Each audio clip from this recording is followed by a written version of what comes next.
அடிப்படு நான் கிடக்கு நான் பாடு போயிட்டு இருக்கேன். படுக்க வச்சு 108 கொண்டு போடுறாங்களா? என்ன கணக்கு அது? அசிங்கமா இல்லை? சரி, என் செருப்பு எங்க? செருப்பே காணுமாடா. என்னடா கவர்மெண்ட்? 280 ரூபா செருப்பை வாங்கிட்டு தான் வெளியே போங்க. நான் தண்ணி அடிப்பேன், நான் போவேன், நான் வருவேன். 108 ஆம்புலன்ஸ் ஃபோன் பண்ணி ஆம்புலன்ஸ் ஏற்றி கொண்டாந்து பெட்டில் படுக்க வச்சா என்ன அர்த்தம்? என்னடா அர்த்தம்? அசிங்கமா இல்லை? நானா ஃபோன் பண்ணேன், இதே நான் கூப்பிடுறேன். அசிங்கமா இல்லை? இது அசிங்கம்டா. ஜிஎஸ்டிக்கு கவர்மெண்ட் ஹாஸ்பிட்டல் அசிங்கம்.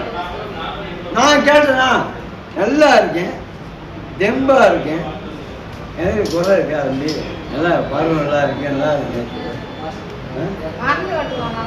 யாரு உங்களெல்லாம் நாங்கள் விட்டு வச்சிருக்கோம், வேற மாதிரி மாறிடும். நல்லா இருக்கம்மா, நல்லா இருக்கவன, நல்லா இருக்கேன், நல்லா இருக்கவன 108 ஆம்புலன்ஸ் இறக்கி வச்சுட்டு ஒரு புக் பண்ணுறாங்கன்னா என்ன அர்த்தம்? ஒன்றுமே புரியுது. எதுக்கு என்ன 108 ஆம்புலன்ஸ் எடுத்துனாங்க? நான் விழுவேன், நினச்சி வீட்டுக்கு போடுவேன். அது வேறு தெரியலையா? அவங்க ஃபோன் தான் கேட்கணும். இவ்வளோ தெளிவாக பேசுகிறோம்ல. யார் அடிங்க? அங்கே கலைங்க வாங்கிறது, இங்கே கலைங்க முதல்ல தேவையில்லாத விஷயம். யார்? நான் ஊசியை போட்டுக்கணும், அது தேவையில்ல விஷயம். யார் 108 ஆம்புலன்ஸுக்கு ஃபோன் பண்ணது? யாரு? அம்மா ஒரு நிமிஷம், எஃப்ஐஆர் போடுங்க. நீங்கள் யாருமே தெரியாது.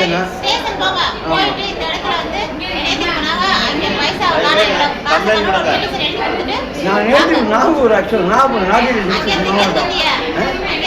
நாங்கள் ஹதியா சதக்கான்னு சொல்லுவாங்க, அது வாங்க வருவோம். பள்ளிவாசல் சாமியை தொடச்சிட்டு நாம இருக்கிறாங்க. யார் 108 ஏற்றிருந்தா?